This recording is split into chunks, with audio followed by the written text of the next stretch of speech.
ഇന്നത്തെ നമ്മുടെ വീഡിയോ വളരെ ഹെൽത്തി ആയിട്ട് ഉണ്ടാക്കി കഴിക്കാൻ പറ്റിയ നല്ലൊരു ആവി പലഹാരമാണ്.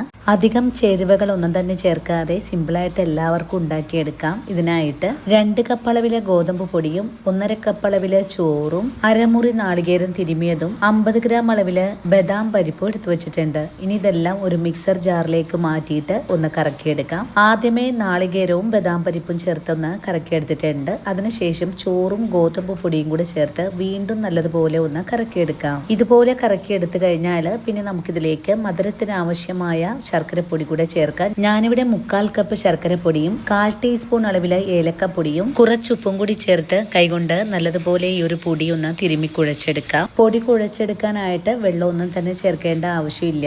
നല്ലവണ്ണം കുഴച്ചു കഴിഞ്ഞാൽ പിന്നെ നമ്മുടെ കൈ വെച്ചിട്ട് ഇതുപോലെ ഒന്ന് ഉരുട്ടിയും കൂടി എടുക്കാം. കൈയൊന്ന് നനച്ചതിന് ശേഷം ഉരുട്ടിയെടുക്കുവാണെങ്കിൽ നല്ല ഷേപ്പായിട്ട് തന്നെ നമുക്ക് ഉരുട്ടിയെടുക്കാൻ സാധിക്കും. എല്ലാ ബോളുകളും ഞാനിവിടെ ഇതുപോലെ ഉരുട്ടിക്കഴിഞ്ഞാൽ പിന്നെ നമുക്കിതൊരു ആവിപാത്രത്തിലേക്ക് മാറ്റിയിട്ട് ഒന്ന് വേവിച്ച് കൂടിയെടുക്കണം. ഇനി ഒരു 5 മിനിറ്റ് നേരം ആവിയിൽ വെച്ചൊന്ന് വേവിച്ചെടുത്ത് കഴിഞ്ഞാൽ വളരെ ഹെൽത്തി ആയിട്ട് തന്നെ ഉണ്ടാക്കി കഴിക്കാൻ പറ്റിയ നല്ലൊരു ഹെൽത്തി പലഹാരം ഇവിടെ റെഡിയാണ്. ഒരു തുള്ളി പോലും എണ്ണയോ നെയ്യോ ചേർക്കാതെ ആർക്കും വളരെ സിമ്പിളായിട്ട് ഉണ്ടാക്കിയെടുക്കാൻ പറ്റിയ ഈ ഒരു 4 മണി പലഹാരം എല്ലാവരും ഇതുപോലെ ഒന്ന് തയ്യാറാക്കി കഴിക്കണേ. നമ്മുടെ കുഞ്ഞുങ്ങൾക്കും മുതിർന്നവർക്കും ഒരുപോലെ തന്നെ ഇഷ്ടപ്പെടുന്ന നല്ലൊരു പലഹാരം ട്രൈ ചെയ്ത് നോക്കാൻ മറന്നു പോകരുത്. അതുപോലെ വീഡിയോ കാണുമ്പോൾ നിങ്ങൾക്ക് ഇഷ്ടപ്പെടുവാണെങ്കിൽ ചേച്ചിയെ ഒന്ന് സപ്പോർട്ട് ചെയ്യാനും നിങ്ങളുടെ വിലയേറിയ ലൈക്കിൽ തരാനും മറക്കില്ലേ.